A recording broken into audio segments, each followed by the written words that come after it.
Mesir dikuasai, bagaimana dakwah Islam ke daerah Afrika sampai ke Maroko, sampai ke Eropa pun berawal dari Mesir.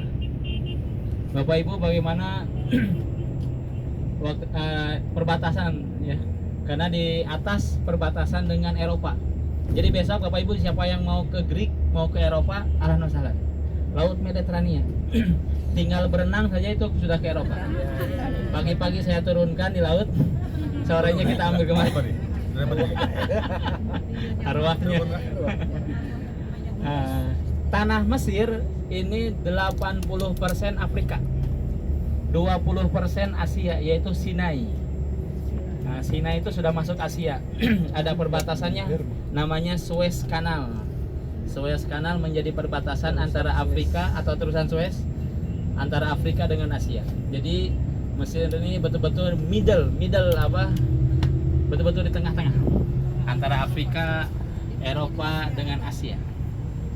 Makanya kalau ada perdamaian dunia, Mesir sering dijadikan tempat untuk pertemuan. Ada tempat namanya Sharm el Sheikh di kawasan Sinai. Itu selalu dijadikan tempat musyawarat perdamaian atau dunia ada pertemuan itu di Mesir. Karena di Mesir Sharm el Sheikh itu selain tempat pertemuannya aman, yang kedua ada laut merahnya sana, tempat Nabi Musa membelah laut dari kejarannya Firaun. Makanya orang Mesir ini warna kulitnya macam-macam. Ada yang warna hitam karena perbatasan dengan Sudan, orangnya hitam-hitam Bapak Ibu. Besok kita ke Alexandria, orangnya putih-putih, tinggi-tinggi.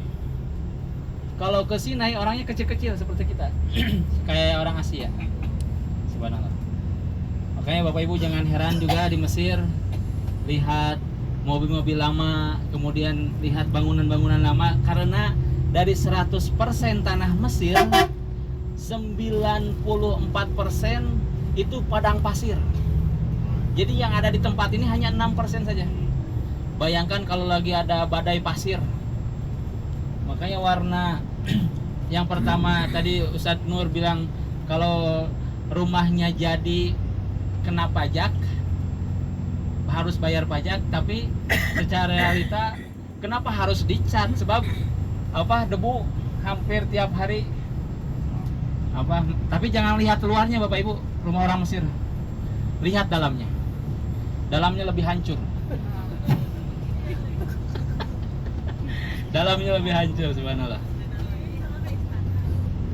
Yang kedua, kenapa tidak jadi? Sebab bapaknya akan meneruskan ke atas. Makanya bangunan orang Mesir jangan pernah siap. Terus di atas itu ada pondasinya, ada besinya. Kenapa?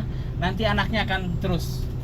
Jadi kalau mau lihat anak laki-lakinya ada berapa, lihat saja berapa tingkat rumahnya.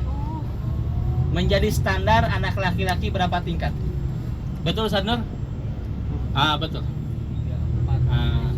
Makanya ketika mau nikah nih, kita mau punya anak berapa? 5, 10. Pondasinya harus kuat. Karena di sini salah satu syarat mau nikah laki-laki harus punya 3 kunci. Tadi 3S, sekarang 3 kunci Ustaz gitu. Yang pertama kunci rumah. Jadi di sini kalau mau nikah betul-betul harus punya rumah. Yang kedua kunci mobil. Kenapa kunci mobil? Sejelek-jeleknya yang penting punya kunci. Orang Mesir ini. Meskipun mobil-mobil Fiat tahun 60, tahun 70, yang penting punya mobil. Yang ketiga kunci kantor. Artinya apa? Dia sudah kerja. Makanya orang Mesir nikah di atas umur 30 tahun, 35, 40. Kadang-kadang kita lihat di mall kakek-kakek bawa anak kecil. Itu bukan cucunya, itu anaknya kadang-kadang. Subhanallah. Alhamdulillah Bapak Ibu, kita di Indonesia memang harus punya 3 kunci juga kita. Yang pertama kunci rumah mertua indah. Tinggal di rumah mertua. Betul ya Bu? Yang kedua kunci mobil Bapak, pinjam dulu mobil Bapak atau nyewa lah. Ya kunci yang ketiga bisa bincang, bisa ngobrol lah. Kalau lagi kuliah seperti saya waktu itu masih kuliah sudah nikah, yang penting satu kunci. Apa itu? Ada yang tahu? Kunci hati katanya. Allah betul. Yang penting kita kunci hati ya. Rumah, kemudian mobil tidak menjadi menjadi syarat. Alhamdulillah. Bagaimana Islam memudahkan kita untuk cepat nikah. Alhamdulillah. Itu Bapak Ibu, alhamdulillah keunikan Mesir. Kemudian Mesir ini karena yang tadi hanya 6% saja, dan 6% pun itu semua di pinggir Sungai Nil. Hujan di Mesir 1 tahun bisa 4-5 kali saja dalam 1 tahun Bapak Ibu.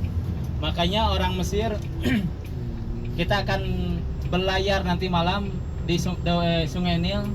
Sekarang kita akan melewati Sungai Nil. Bagaimana orang Mesir ini betul-betul mendewakan Sungai Nil. Buang sampah ke jalan 1 ton 2 ton biasa, tapi ke Sungai Nil tidak biasa, karena menjadi sumber kehidupan. Minum, nyuci, mandi dari Sungai Nil semua. Bahkan di zamannya Islam sebelum datang ke Mesir, bagaimana kebiasaan orang Koptik, orang Mesir, orang Kristen Koptik, mereka membunuh siapa? Menjadi tumbal, membunuh anak perempuan di umur 17 tahun, kemudian dilemparkan ke Sungai Nil. Islam datang zamannya Amr bin As. Kemudian karena Amr bin As waktu itu lagi sudah menguasai Mesir, orang Koptik minta izin. Hai Amr bin As, saya minta izin. Kenapa? Untuk buat kurban ke Sungai Nil. Kata Amr bin As, tidak boleh. Kenapa? Karena itu musyrik katanya. Apa yang terjadi Bapak Ibu? Selama 2 minggu, bahkan yang mengatakan 1 bulan, Sungai Nil surut, tidak ada air. Dewanya marah. Akhirnya Amr bin As pun lapor ke Umar bin Khattab. Umar bin Khattab membuat surat. Bismillahirrahmanirrahim. Hei Sungai Nil, kalau kamu beriman kepada Allah, maka mengalirlah. Kalau kamu tidak beriman kepada Allah, maka terkutuklah. Kemudian surat itu dibawa ke Mesir. Oleh Amr bin As dilemparkan surat Umar bin Khattab itu ke Sungai Nil. Sampai sekarang alhamdulillah Sungai Nil terus mengalir tanpa harus ada tumbal atau kurban. Subhanallah Bapak Ibu. Kemudian karena berbagai macam, kalau kita berbagai macam suku dan adat, kalau di sini berbagai macam benua. Artinya kalau di arah Afrika, kawasan perbatasan dengan Sudan, orangnya hitam-hitam. Bagaimana dengan